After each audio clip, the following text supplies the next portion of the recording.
ए- एक भिखारी किसी किसान के घर भीख मांगने गया।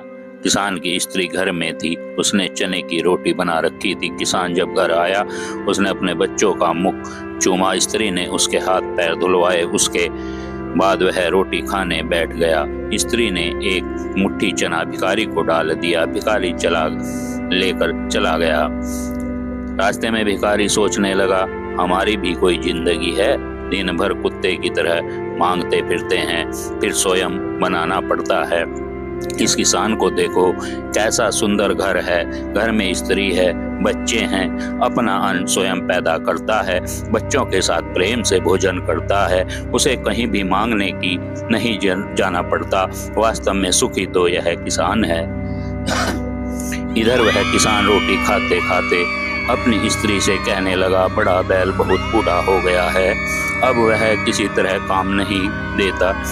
यदि कहीं से कुछ रुपयों का इंतजाम हो जाए तो इस साल का काम चले। सोच रहा हूँ कि साधु राम महाजन से ब्याज पर रुपए लेकर नया बैल खरीद लाऊं।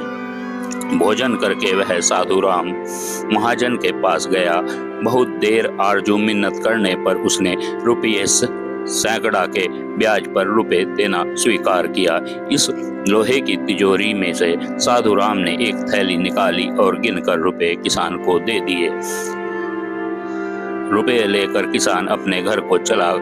वह रास्ते में सोचने लगा कि हम भी कोई आदमी हैं, घर में 5 रुपये भी नगद नहीं है। कितनी आरजू मिन्नत करने पर उसने रुपये दिए। साधु राम कितना धनी है, उसके पास तो सैकड़ों रुपये हैं। वास्तव में सुखी तो वह साधु राम ही है। साधु राम छोटी सी कपड़े की दुकान किया करता था। वह एक बड़ी दुकान से कपड़े ले आता था और उसे अपनी दुकान पर बेचता था। दूसरे दिन साधु राम कपड़े लेने गया। वहां सेठ पृथ्वीचंद की दुकान से कपड़ा लिया। वह वहां बैठा ही था कि इतनी देर में कई तार आए। कोई बंबई का था तो कोई कलकत्ते का। किसी ने लिखा था 5 लाख रुपए का मुनाफा हुआ, किसी ने 1 लाख रुपए का। साधु महाजन यह सब देख रहा था। कपड़ा लेकर वह चला आया। रास्ते में सोचने लगा कि हम भी कोई आदमी हैं। 100-200 रुपए जोड़ लिए, महाजन कहलाने लगे। पृथ्वीचंद को तो एक दिन में लाखों का फायदा होता है। वास्तव में सुखी तो यही है। उधर पृथ्वीचंद बैठा ही था कि इतने में ही तार आया कि 5 लाख रुपए का घाटा हुआ। वह बड़ी चिंता में था कि नौकर ने कहा कि आज आपकी राय बहादुर सेठ के यहाँ दावत है, आपको जाना है, मोटर तैयार है।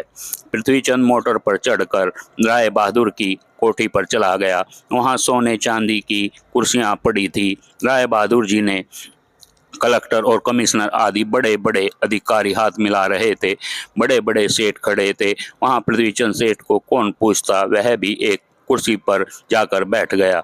वहां लाट साहब भी आए। राय बहादुर ने से हाथ मिलाया, उनके साथ चाय पी और चले गए।